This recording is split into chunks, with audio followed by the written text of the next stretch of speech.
Está no ar o 3-1. O Rio de Janeiro, e por que não dizer o mundo inteiro, respira um ar mais verde. É a Rio+20 que tenta buscar soluções para um planeta mais sustentável e mais saudável. Nosso programa de hoje traz 3 ativistas ambientais, 3 pessoas que estão na briga pela proteção da natureza e que finalmente parecem começar a ouvir ecos de seus protestos. O biólogo Mário Moscatelli, Pedro Torres, coordenador da campanha de Clima e Energia do Greenpeace, e Hildon Carrapito, coordenador do projeto de limpeza na praia do Instituto Aqualung. Na reportagem de abertura, uma pequena amostra de como pode ser dura a vida de um ambientalista. Protestar é preciso porque viver é preciso. Os versos do poeta português Luís de Camões não são bem assim. Mas este bem que poderia ser o lema dos ambientalistas. Em um mundo onde os interesses econômicos falam tão alto, é preciso tentar falar mais alto ainda para ser ouvido pela opinião pública, que está em risco e que muitas vezes nem se dá conta disso.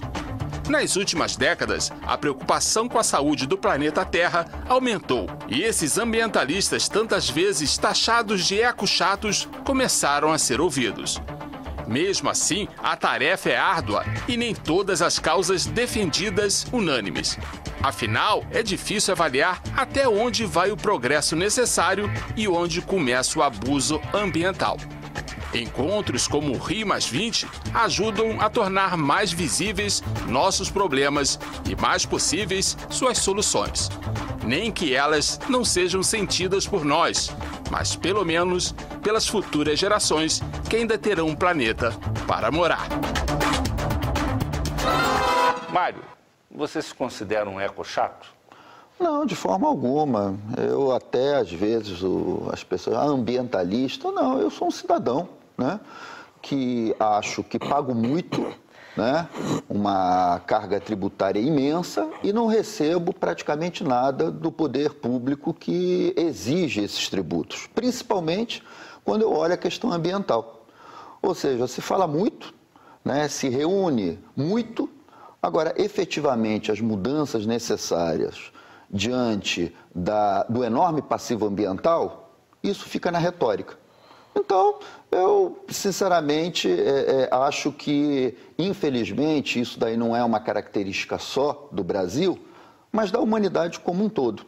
Ou seja, houve uma melhora na questão da consciência ambiental, com certeza, mas fica muito no discurso, porque na prática a gente tem que andar muitos milhões de anos-luz para chegar ao ponto em que o planeta realmente necessita de uma ação mais concreta por parte da espécie humana. Aproveitar, deixa aqui e perguntar ao Pedro. Pedro, você participa de uma instituição cuja característica na atuação com relação à questão ambiental é que é focada quase sempre em ações práticas de grande repercussão, atos de repercussão.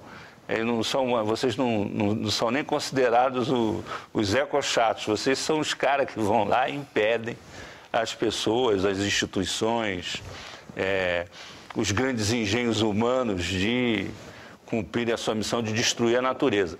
O que mudou com relação a isso? A essa ideia, a esse senso comum que as pessoas tinham de que o sujeito preocupado com o meio ambiente era um ecochato, estava ali criando caso, criando problema, que é inclusive um argumento que existe ainda muito forte no Brasil, principalmente no Congresso Nacional. Olha, você tocou num ponto interessante e eu concordo com o Mário. Se a gente olhar de 20 anos para cá, houve sim um aumento da consciência ambiental por parte da população. É inegável que a gente tem pessoas pensando mais sobre a importância que é respeitar a natureza e o nosso planeta. O que a gente precisa agora, o que não está acontecendo, é transformar isso em ação.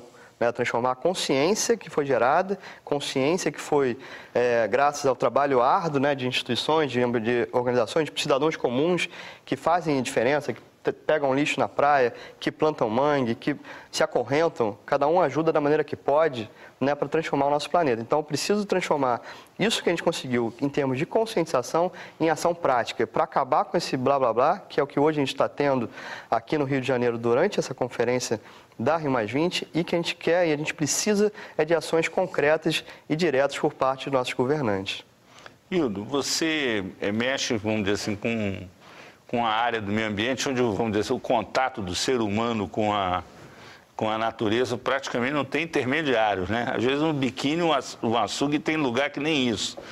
Como é que é essa experiência sua? Ela vem a partir de quê? Como é que começou isso? Por que você resolveu focar nessa questão da praia?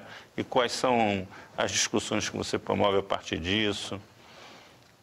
Começa sempre, primeiro, na educação ambiental que a gente não teve, né?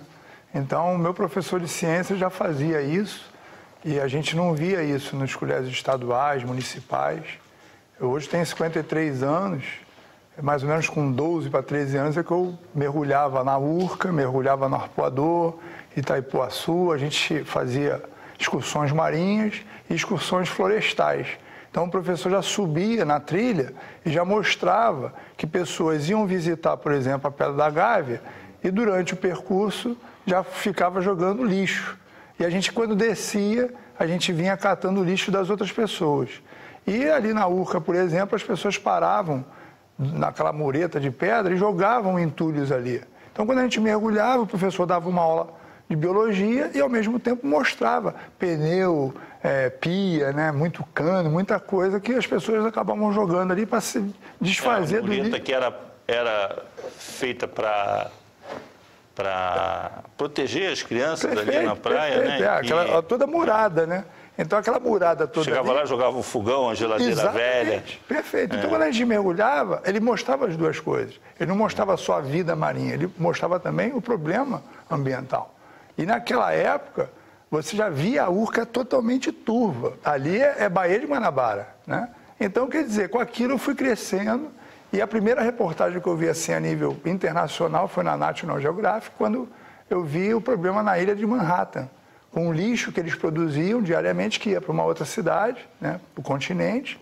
E a gente já estava passando isso também no Rio de Janeiro. Só que as autoridades já não estavam tomando conta, né? Isso aconteceu há pouco tempo. Então, a partir dali, em mais ou menos 92, eu participei do Fórum Global, vi pela primeira vez a sala de imprensa, né, com aquelas informações no mundo inteiro, e naquele momento eu tive um start mesmo, né? Ali eu vi que eu tinha que fazer alguma coisa. E eu comecei a convidar pessoas. Você acha que essa ideia, que é a ideia-chave, a ideia-força, né, do movimento ambientalista do mundo, de que é você pensar globalmente, agir localmente, ela hoje é uma realidade, que a Rio+20 é um pouco a síntese disso, com todos os problemas e todas as dificuldades que se enfrenta para avançar? Você acha isso? A tentativa deles fazerem alguma coisa, né? Eu acredito que esses caras que se dizem, né, os mais pensantes do mundo inteiro, continuam perdidos, né? Como estava falando o Moscatelli, né? Eles realmente se reúnem, né? É um gasto exorbitante. O aluguel, por exemplo, do Rio Centro é caríssimo, milionário, né? O ar-condicionado, tudo isso está sendo gasto hoje lá. Gasto de emissão de carbono. De tudo, gigantesco. entendeu? Os engarrafamentos. E as pessoas continuam falando que isso tudo não vai dar certo. Por que não vai dar certo? Porque não são eles, entendeu? Realmente que vão decidir. Você está entendendo? É um número muito pequeno em relação ao que está acontecendo no mundo. O problema, por exemplo, da sopa plástica no Pacífico já está há mais de 20 anos. E até hoje ela vai continuar lá. O problema do nosso litoral, desse lixo flutuante que a gente estava falando dos navios que jogam, isso vai continuar. O que é a sopa plástica? É aquela ilha de plástico que tem no meio do tamanho Pacífico? de 3 estados do nosso país, entendeu? Imagina uma sopa que a gente chama de sopa gigante de plástico que fica flutuando há anos e anos e anos, né? Então, entre o Havaí ali, mais ou menos, e a Califórnia, você tem as correntes, né? Então elas vão ficando ali. Então esse plástico todo que está sendo jogado nos rios, que acabam indo para o mar, plástico que é jogado pelas embarcações, não só navios, como lanchas também. Você vai aqui em Angra dos Reis, o pessoal vem de São Paulo, o pessoal vai do Rio, chega ali, é um lugar paradisíaco, lindo. E tá lá tomando a sua cervejinha, tá tomando o seu biscoitinho. Inconscientemente ou conscientemente, o cara acaba jogando. Então aquele lixo fica ali boiando, fica flutuando. Para onde que ele vai? Agora mesmo nós tivemos um exemplo sensacional de Tóquio, né? Lá de Japão. Que é o Pia, né? O lixo foi parar. O Pia que saiu do Japão e foi parar lá nos Estados Unidos. Quer exemplo melhor do que esse? Então, você recebe realmente muito lixo, por exemplo, aqui no nosso litoral de Portugal. O próprio Japão acaba vindo da Índia, né? Então nós temos ambientalistas no mundo inteiro que relatam isso, que a gente fica recebendo essas informações, e a gente fica recebendo, como a gente recebe animais marinhos do sul, né? Do Polo Sul, que vem para cá, a sujeira também dá uma passadinha por aqui e vem ficando no litoral, entendeu? Olha, nós temos uma pergunta de telespectador exatamente sobre esse assunto. A proibição das sacolas plásticas no supermercado ganharam muita mídia, só que não saíram do papel. Vocês não acham que a gente se cala demais? É a mesma questão que eu estava falando, né? Isso está acontecendo no mundo inteiro. Alguns países já tomaram essa iniciativa há muitos anos atrás, já trabalham com vários tipos de recursos diferentes de uma sacola plástica. E no Brasil, esse problema só está começando agora também. Está muito recente, entendeu?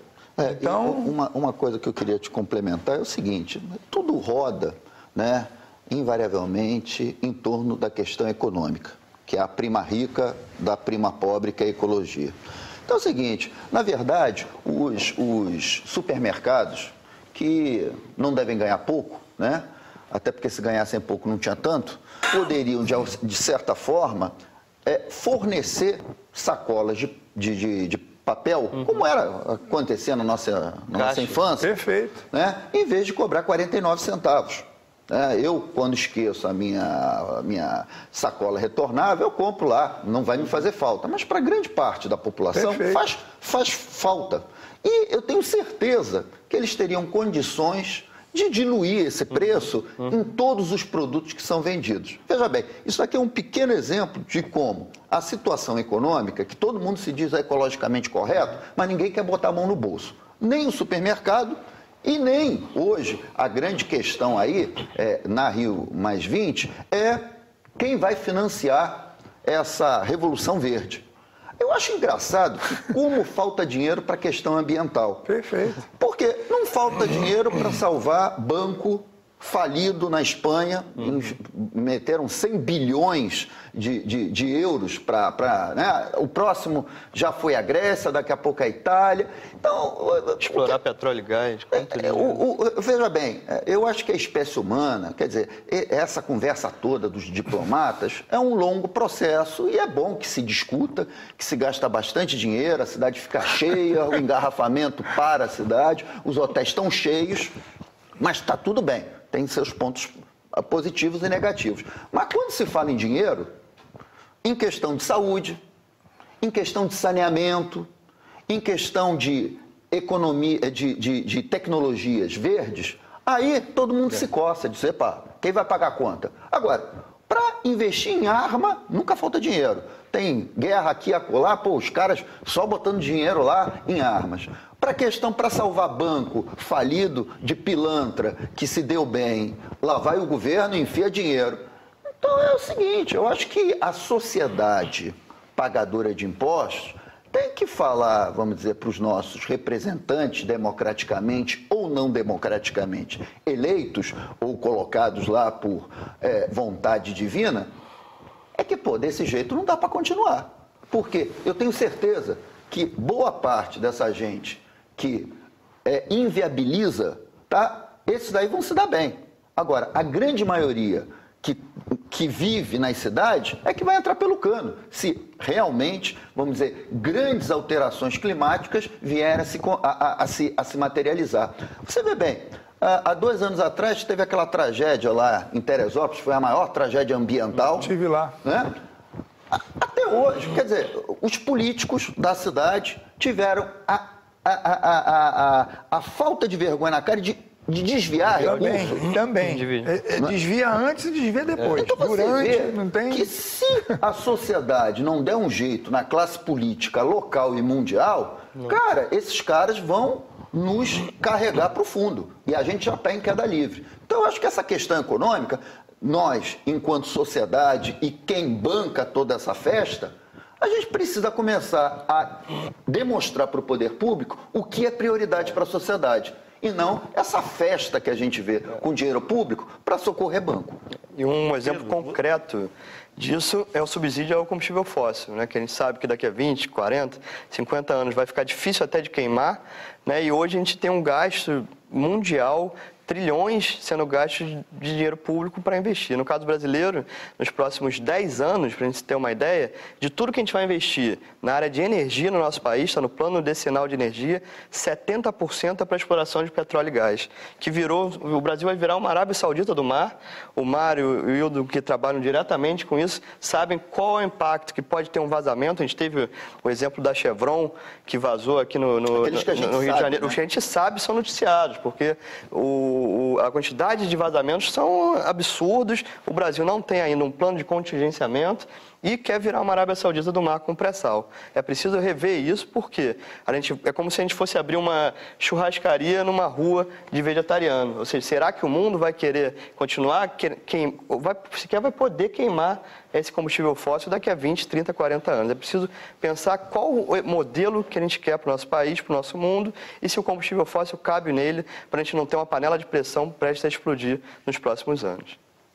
Nós vamos fazer um breve intervalo, voltamos daqui a pouco com 3-1, debatendo a questão do ambientalismo, a defesa do meio ambiente. Até já.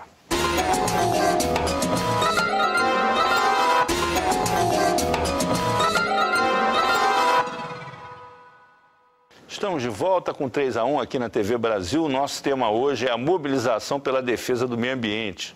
Temos a presença aqui de 3 ambientalistas, o biólogo Mário Moscatelli, defensor ferrenho das lagoas do Rio de Janeiro, Pedro Torres, coordenador da campanha de clima e energia do Greenpeace, e Hildon Carrapito, coordenador do projeto de limpeza na praia do Instituto Aqualung. Nós vamos iniciar esse segundo bloco com uma pergunta de telespectador. O Greenpeace já fez vários protestos espetaculares. Por que ele anda tão comportado ultimamente? Não sei se ela teve acesso, mas a gente estava há um mês atrás bloqueando um cargueiro no meio da Amazônia que ia transportar ferro gusa para os Estados Unidos de área de desmatamento ilegal na Amazônia. Ou seja, o Greenpeace está com o seu navio aqui na Rio+20, esse mesmo navio que a população pode ir no Pier Mauá visitar, ele estava, há um mês atrás, bloqueando um navio que ia transportar carga de madeira ilegal para os Estados Unidos. Então, o Greenpeace continua com as suas ações diretas, é a nossa maior arma, é a nossa instância maior, e o ativismo está no nosso sangue, não tem como o Greenpeace fugir disso, basta acompanhar, sempre a gente vai estar fazendo alguma coisa. Vocês já aproveitaram que estão com o navio aí para fazer um tour pela Baía de Guanabara e ver o que está acontecendo com a Baía de Guanabara? Tem tudo na Baía de Guanabara, menos água limpa, né, Mário? Tá faltando toninha, tá faltando espécies antigas. Faltando vergonha na cara. Faltando vergonha na cara e sobra petróleo. O que tem de estaleiro, o que tem de navio, plataforma. Esgoto. É uma maravilha. O Rio vai se transformar numa pequena Arábia Saudita aqui por conta do pré-sal. A gente está só comemorando, achando que ganhou um bilhete premiado, e não é verdade. A gente tem um problema de impacto seríssimo que vai representar essa exploração do petróleo e gás, que a gente tem que se preparar para enfrentar um debate sério sobre essa questão. O Rio de Janeiro está anunciando mais um empréstimo para investir no saneamento, na recuperação da Baía de Guanabara. Já se pôs muito dinheiro ali. A situação piorou ou melhorou nos últimos anos? Olha só, resumindo, Eco 92, aquela festa toda, né? Mas vamos lá, $1 bilhão vindo do governo japonês. Passados 20 anos, apesar das melhorias que ocorreram no gerenciamento da estatal que é responsável pelo saneamento no estado do Rio de Janeiro, que é a SEDAI, mas ainda muito aquém das necessidades que nós temos. Bom, gastou-se $1 bilhão. Hoje, a maior estação de tratamento, que é a da Alegria, que na verdade é uma tristeza, só funciona pela metade, né? Quando você vai a São Gonçalo, que é um município próximo ao do Rio, a estação não funciona. Ou seja, foi inaugurada diversas vezes e até hoje não viu um pingo de esgoto. O mesmo esgoto que praticamente toma toda a bacia hidrográfica. Hoje, se você procurar algum rio que não seja valão de esgoto e lixo na Baía de Guanabara, você vai ter uma certa dificuldade. Você vai encontrar lá para o lado de Magé, Guapimirim. Isso, não sei o que vai acontecer nos próximos 10, 20 anos devido ao Comperge, que vai incrementar a ocupação urbana, até porque todo mundo quer morar perto da onde trabalha. E eu não sei o que vai acontecer com aqueles rios. Se a gente repetir o histórico de degradação da Baía de Guanabara, daqui a 20 anos, se a gente continuar falando muito, recebendo bastante empréstimo e não tendo a seriedade necessária na administração desses recursos, a bacia hidrográfica toda vai ser um grande valão de esgoto e a Baía de Guanabara uma latrina cheia de navios do pré-sal. A população e a população vai aumentando. Então, você veja bem, a gente falou da questão do dinheiro, falta dinheiro. Mas aqui no Brasil, às vezes, não falta dinheiro. Quer dizer, a gente teve $1 bilhão e o dinheiro escorreu pelo ralo. Agora a gente está recebendo mais $500 milhões e, olha, eu mandei um e-mail para o secretário de Estado, Carlos Mink, e solicitei a ele, tanto no caso da Baía de Guanabara, quanto no sistema de Lagoas, que é onde ocorrerão a maior parte dos Jogos Olímpicos em 2016, eu quero, como cidadão, um cronograma físico-financeiro. É o básico, para não dar um de namorada chata. Você não está fazendo.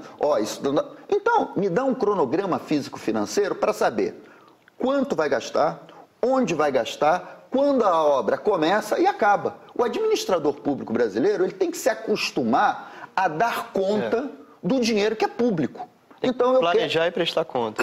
É o mínimo. Tudo na vida tem tempo. Mas, infelizmente, para o administrador público no Brasil, esse tempo, esse espaço-tempo é diferente. Eu confio na competência do Mink para nos apresentar isso claramente, publicamente, para a gente poder cobrar na hora certa. Ô Hildo, ali no canal do Cunha, ali perto do Fundão, foi feito um investimento grande ali da Petrobras para recuperar os manguezais, dragar o canal. É uma experiência assim, de tentativa de recuperação da Baía de Guanabara. Que é vamos dizer assim, um case para o Brasil inteiro, porque a situação se repete numa escala menor em outras baías pelo país afora. O que, assim, do ponto de vista da tua experiência de militante, de ativista nessa área, pode ser feito pelo cidadão ao longo desses rios que desaguam na Baía de Guanabara, nas praias, nos mangues, para evitar que essa coisa ganhe a dimensão que tem? Porque há muita poluição industrial, mas também há muita poluição que é fruto da iniciativa individual, né?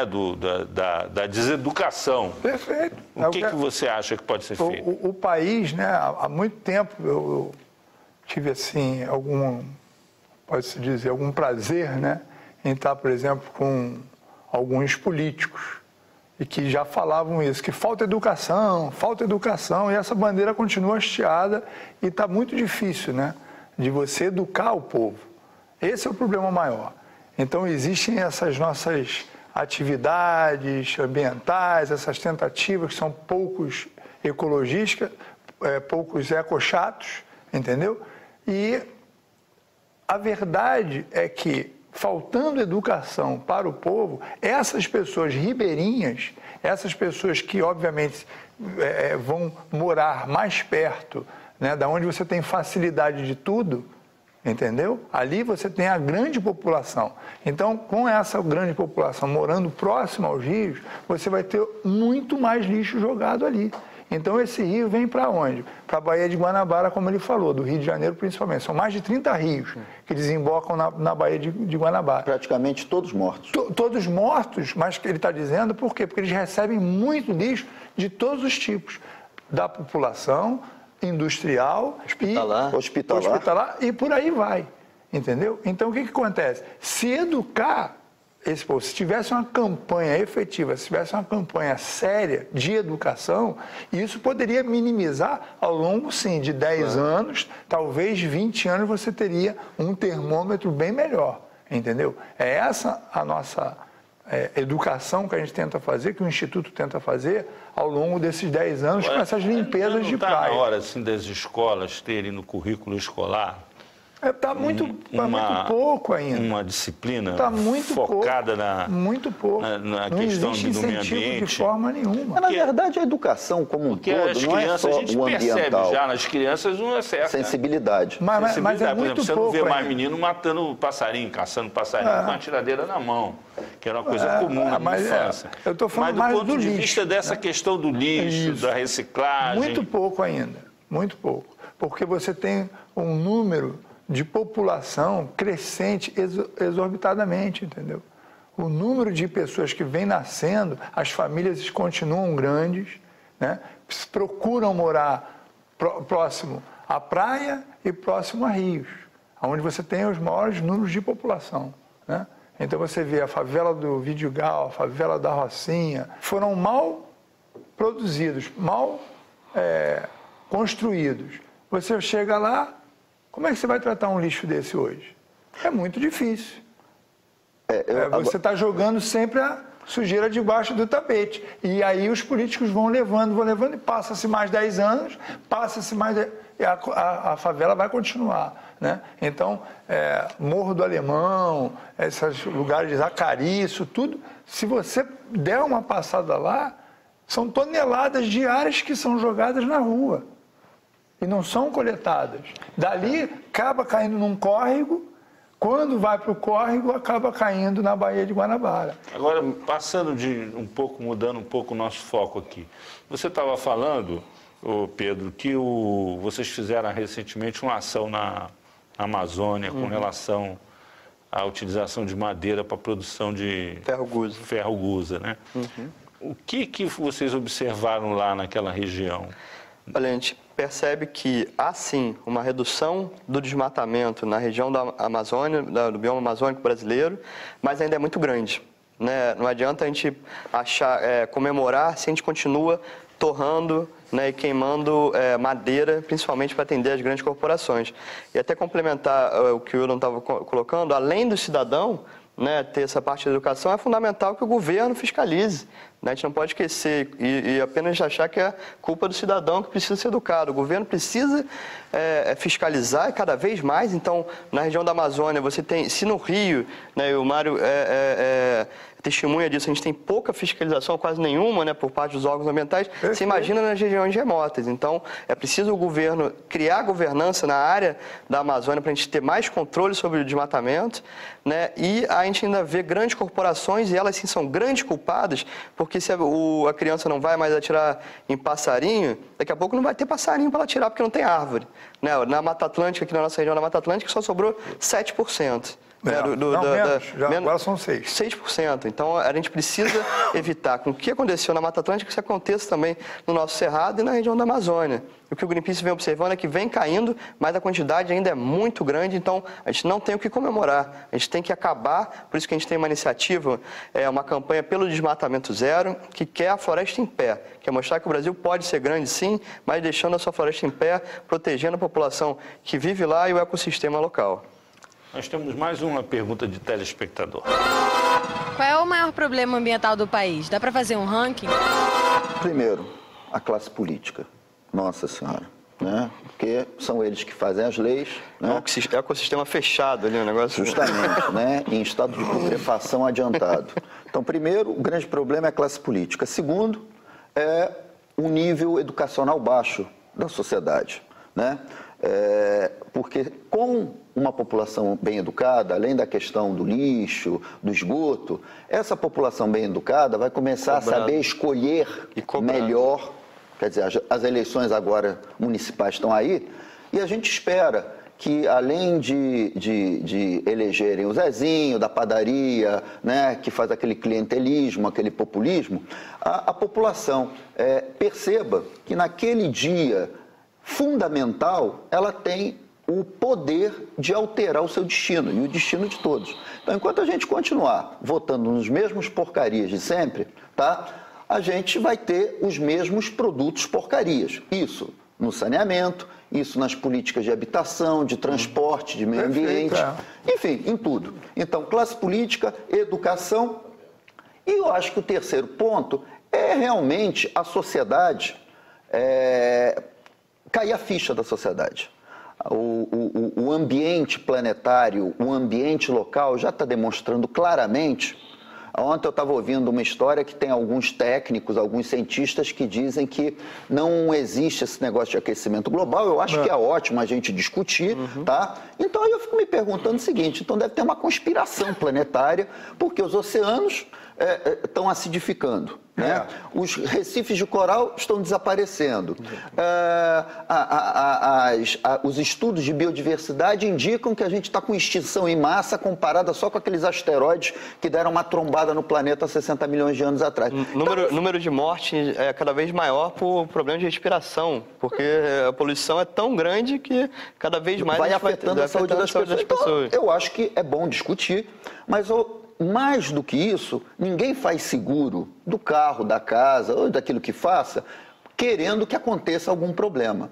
Então, eu acho que essa atitude da espécie humana em dizer, não é problema nenhum, não. É a mesma coisa que o cara que está com inchaço e diz, não, isso vai passar, vou tomar um remedinho, e daqui a pouco o problema que era pequenininho vira uma metástase. E aí só dá tempo de deixar o cara em casa e enterrar. Então, a gente precisa se conscientizar do momento histórico em que nós estamos vivendo. Eu acho ótimo todo mundo se encontrar, marcha para cá, marcha para lá, mas precisamos de resultados práticos. Parece que as conversações agora, resultado prático só daqui a 5 anos. Se tiver, né? E aí eu te digo o seguinte, enquanto essa ficha não cai, nós, enquanto civilização, estamos caindo. A pergunta é, será que vai dar tempo da sociedade mundial se ligar para o problema, tomar as atitudes antes que a bomba exploda? E você concorda que os 3 problemas principais são esses? Os políticos... Eu concordo, né? Na minha praia, vamos dizer assim, o mundo inteiro que eu recebo mais, o problema maior é justamente o plástico, que é um derivado do petróleo, que o pior veneno no mundo, no momento, está sendo discutido, que é justamente o petróleo, né?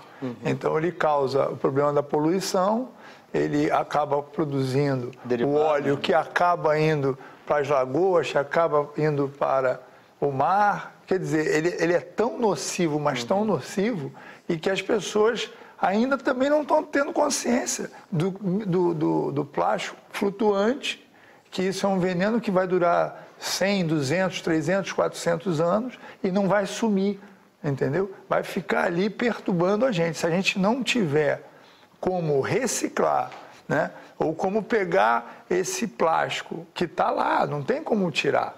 Muita coisa está no fundo do oceano, né? Aqui no Rio de Janeiro também já foi feita essa pesquisa, que nós temos aqui um problema no nosso litoral, que muito lixo está a 8 quilômetros, mais ou menos, de profundidade. É uma coisa assim absurda, de lixo que vai se depositando lá dentro, vai caindo e você não tem como tirar, entendeu? Então, tudo isso vai se agravar, talvez daqui a 40, 50 anos a gente não vai saber do resultado. Mas, infelizmente, a gente vai deixar esse mundo para os nossos filhos e nossos netos, entendeu? Então, essa luta hoje, ela pode ter algum resultado. Eu espero que a Rio+20 dê realmente alguma resposta, né, para o mundo verdadeira, e que até os políticos do Brasil também mudem, que faz parte realmente do que o Mário estava falando, eu concordo plenamente com ele, sem políticos honestos. Eu acho que a Rio+20 tinha que ter sido feita só se tirasse 50% dos corruptos que estão hoje no poder. Aí Você podia é ter, otimista, hein? aí Você podia é otimista, ter a Rio+20. Mas não, vai ter Rio+20 com corrupção mesmo, com tudo, e assim a gente vai levando. Nós vamos fazer um breve intervalo, voltamos daqui a pouco com 3-1, debatendo a questão do ambientalismo, a defesa do meio ambiente. Até já.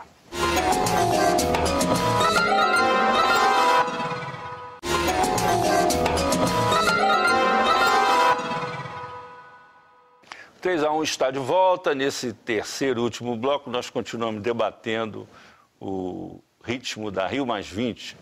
Nosso programa de hoje traz 3 convidados que, como diria o apóstolo Paulo na Bíblia, combatem o bom combate e que lutam diariamente pela preservação da natureza.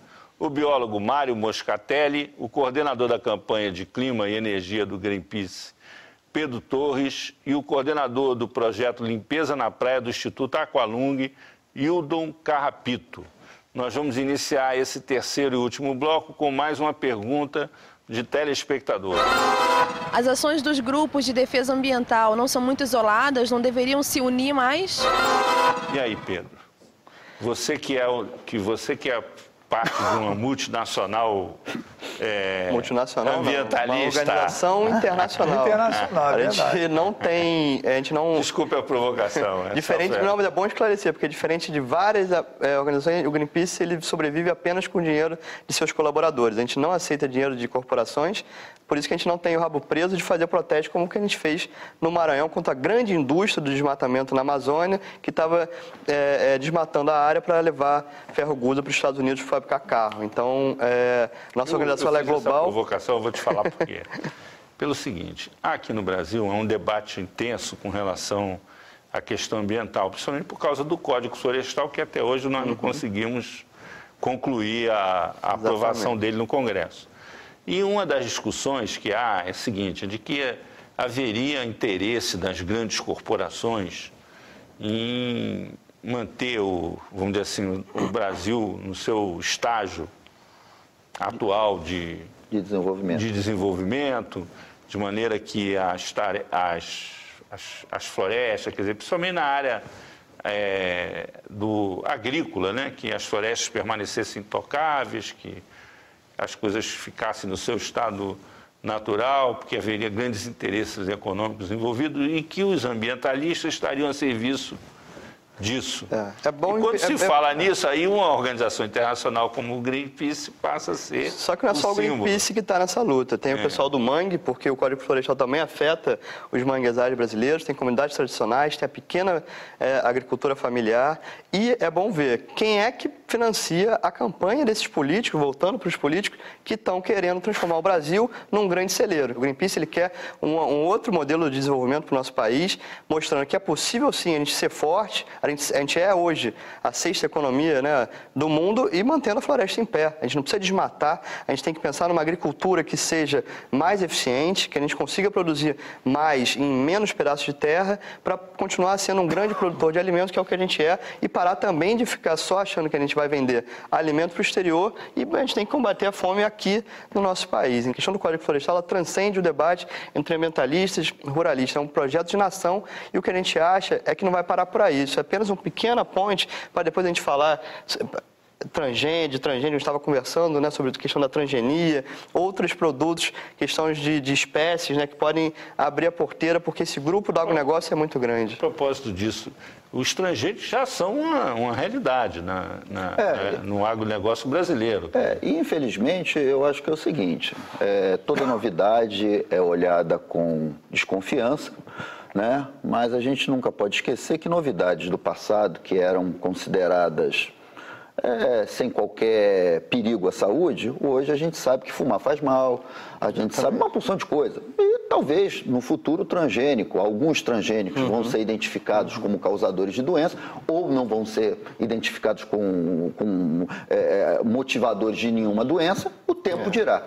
Agora, um negócio que eu acho engraçado, né, esse troço assim, a proteção, eu não digo nem a preservação, eu não entendo o Brasil com uma biodiversidade que pode gerar bilhões de dólares, tá? A nível de produtos farmacêuticos, que é um potencial, a gente derruba para plantar não sei o que é uma commodity do momento, uma soja. Né? Ou virar pasto. Hoje tem mais boi na Amazônia do que homem. Hoje tem mais boi morando na região do bioma amazônico do que homem. Então, são vacas VIPs. Né? Então, não dá para entender um país como o Brasil, que tem uma Embrapa, que é um centro de excelência em agricultura, em pecuária. Eu não entendo como é que os nossos governantes, tendo biodiversidade nas florestas, gerando uma verdadeira fortuna em fármacos. Que eu saiba, ninguém faz muita pesquisa, a não ser os gringos que vêm aqui para surrupiar a biodiversidade e nos vender os produtos carimbados.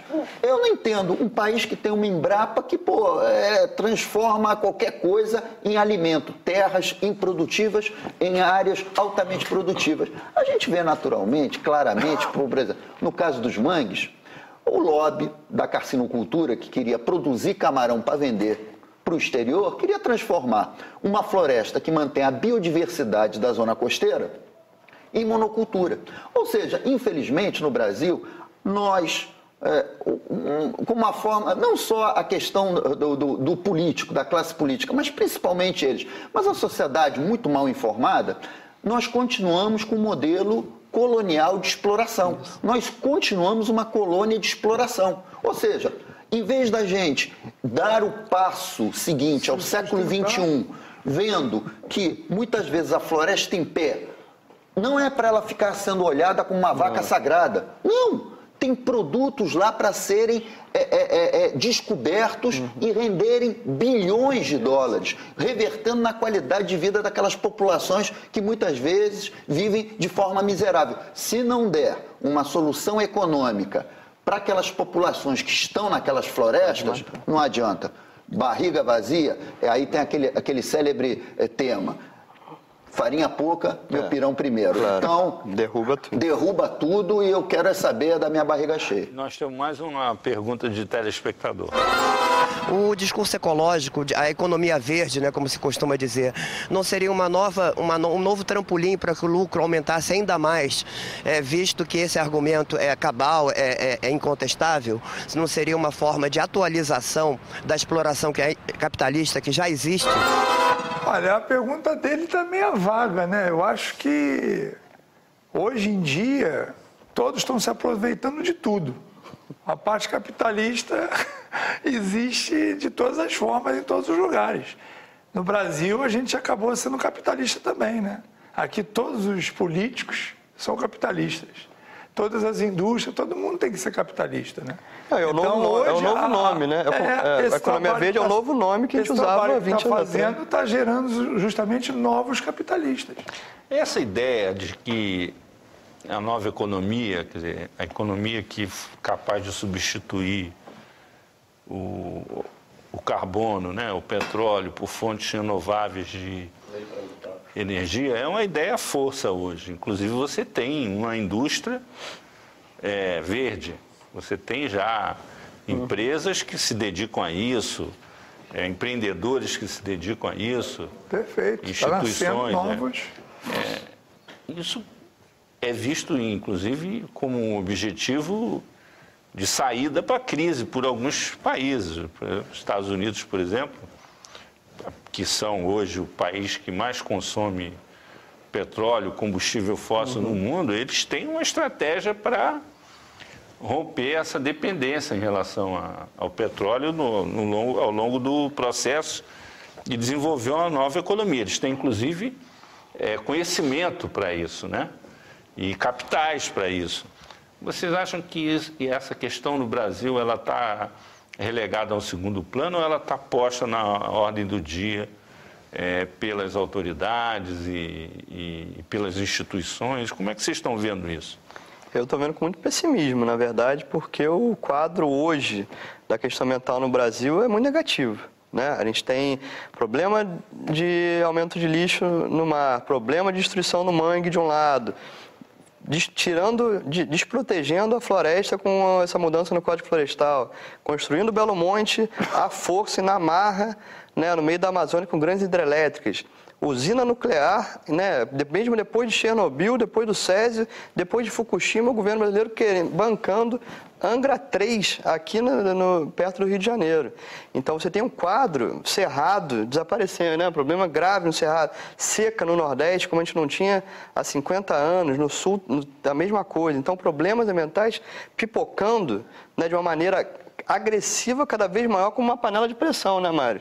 Então, é preciso pensar, se a gente quer o caminho de desenvolvimento, que o Mário estava citando, que você mantém a floresta em pé, utiliza a biodiversidade como uma outra forma de geração de emprego e renda, ou se a gente quer continuar esse desenvolvimento marrom, né, sujo, estilo chinês, parece que o Brasil fica percorrendo essa meta, né, de querer crescer 4%, 5% a qualquer custo, atraindo empresas sujas como a CSA, que está aqui no Rio de Janeiro, que sozinha emite quase 12 vezes o que a cidade do Rio emitia só ela. Então, a gente quer continuar atraindo essas empresas ou a gente quer pensar que a gente precisa de um novo sistema de mobilidade urbana, né, que você consiga mudar, fazer uma revolução no transporte, na maneira de consumo. Preciso tocar na questão do consumo, gente, também importantíssimo. A gente vai continuar crescendo e consumindo da maneira como a gente consome ou a gente quer um mundo diferente? Eu acho que essa questão não está no centro do governo brasileiro hoje. Não está no centro tentar um novo tipo, mudar esse paradigma de desenvolvimento. Mas essa discussão não está sendo feita na RIMAGENTE? Quer dizer, nós temos na RIMAGENTE dois paradigmas, né? Nós temos o paradigma dos governos reunidos e que enfrentam o maior problema para eles, que é a crise econômica, a estagnação econômica, né? O desemprego em massa, os bancos quebrando, enfim. Estão colhendo os frutos desses últimos 20, 30 anos de desenvolvimento, né, do mundo e tal. E, por outro lado, representantes de todo tipo de organização, índio de arco e flecha, verdes da Alemanha, enfim, gente de todos os lugares do mundo, discutindo uma alternativa que nem sempre, ou na maioria das vezes, não coincide com o que os governantes estão decidindo. Você acha que esses dois processos vão convergir ou eles vão se tornar cada vez mais antagônicos? O problema é que se você quer parar de fumar um cigarro, você tem que querer parar de fumar esse cigarro. A gente estava comentando isso aqui no bastidor. Se você quer parar de fumar um cigarro, não adianta você ficar comprando massa, né? O que parece é que há uma pretensa vontade de se parar de fumar, ou seja, de se parar de poluir, de se parar de transformar o planeta num oceano, virar um grande esgoto, nas florestas serem derrubadas, a gente ter um verdadeiro aquecimento no nosso planeta, mas não se vê ações concretas, né? Quantas conferências de clima a gente teve, né, pós a ECO 92, onde é o início dessa conferência, e o resultado em relação a acordos climáticos, a gente vê que são, né, quase nulos ou vagos.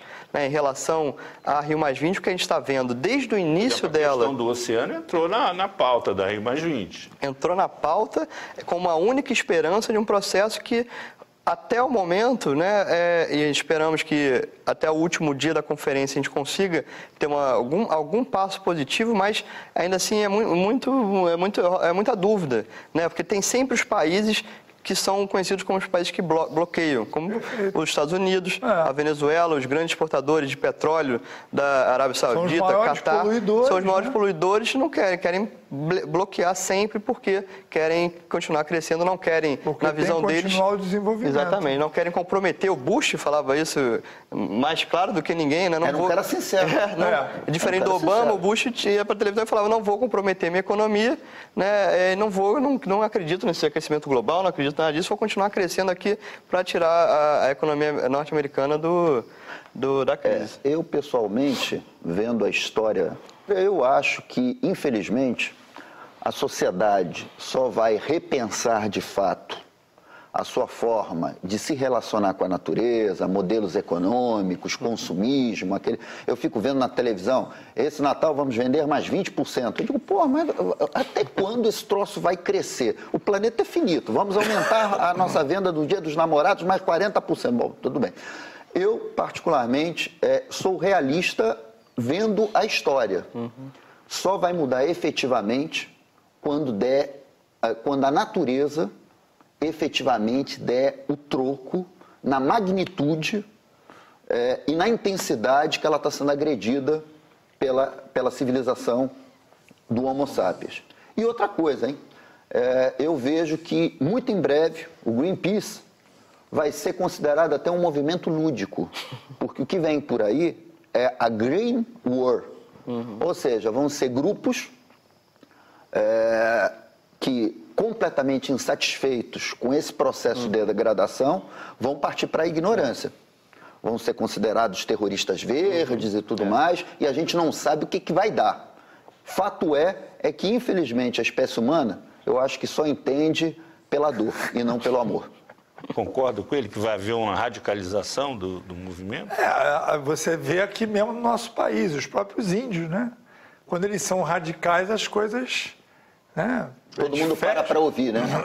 É só assim que eles conseguem. Infelizmente, né? Ou acabam até matando pessoas, acabam invadindo e são invadidos. Então, essa guerra acontece tanto na Ásia quanto na Europa, até hoje. E quando o recurso água se tornar cada vez mais escasso, não tenha dúvida, o país que estiver degradando vai dar motivos para os outros países tomarem uma atitude. Você não vai invadir? Você vai se você não vai tomar o território, se você não tem água, você vai querer invadir o teu. E se você não tomar conta da tua biodiversidade, que está afetando o planeta inteiro, eu vou tomar. Isso. Bom, então... nós vamos ter que encerrar aqui. Eu vou torcer para Rio Mais 20 dar um passo adiante, não um passo atrás. Estamos torcendo, nessa questão ambiental. Nosso tempo acabou. Eu queria agradecer a participação dos nossos convidados, os ambientalistas Hildon Carrapito, do Instituto Aqualung, Pedro Torres, do Greenpeace, e Mário Moscatelli, biólogo, nosso agitador ecológico. Até a próxima quarta-feira com mais um 3 a 1 aqui na TV Brasil.